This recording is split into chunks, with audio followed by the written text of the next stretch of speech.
नमस्कार विद्यार्थी मित्रांनो, कसे आहात? मजेत आहात ना? ज्ञानेश्वर विद्या मंदिरामध्ये माझ्या सर्व लहान मोठ्या विद्यार्थी मित्र मैत्रिणी यांचं स्वागत आहे. आज मी माझ्या बालमित्रांसाठी छान छान अशी गोष्ट घेऊन आलेली.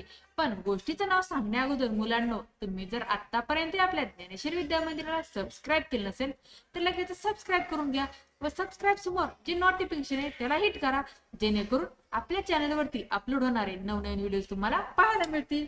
तर आजच्या आपल्या कथेचं नाव आहे शेरा सव्वा शेर. काय कथेचं नाव आहे? शेरा सव्वा शेर. तर चला पाहूयात अकबर बिरबलाची कथा.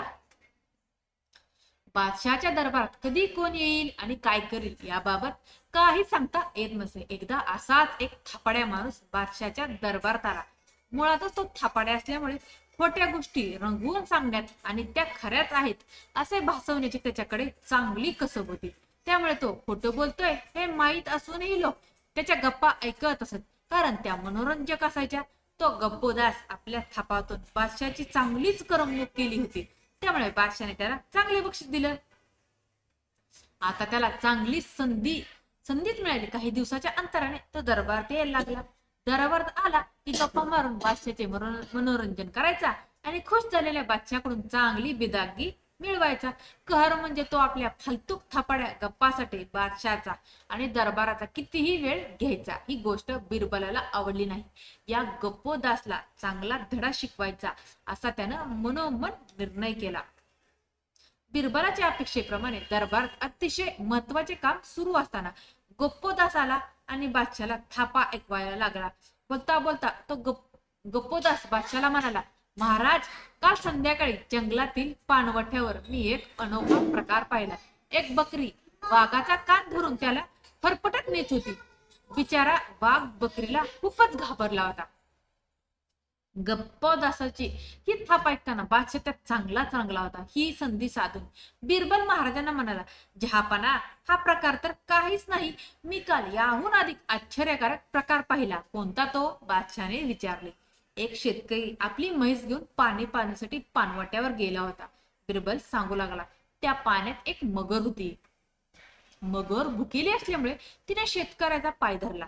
शेतकरी हुशार होता. मगरीच्या तावडीतून सुटण्यासाठी त्यानं आपल्यासोबत आलेल्या म्हशीची शिपटी पक्की धरली आणि म्हशीला हंकारले.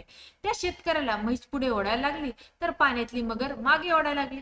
या चढाओढीत शेतकऱ्याच्या शरीराचे दोन भाग झाले. मागचा भाग मगरी सोबत गेला तर पुढचा भाग म्हशी सोबत. योगायोगाने त्यावेळी तिथून एक वैद्य बुवा जात होते. त्यांनी हा प्रसंग पाहिला. लगेच एका बकरीला मारून त्यांनी बकरीचा अर्धा भाग त्या शेतकऱ्याला जोडला. बिरबल अशी गोष्ट सांगण्यात रंगला होता तेव्हा सारा दरबारही लक्षपूर्वक ऐकत होता.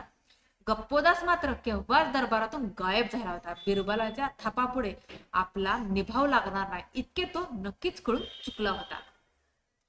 बिरबलाचे चातुर्य पहा.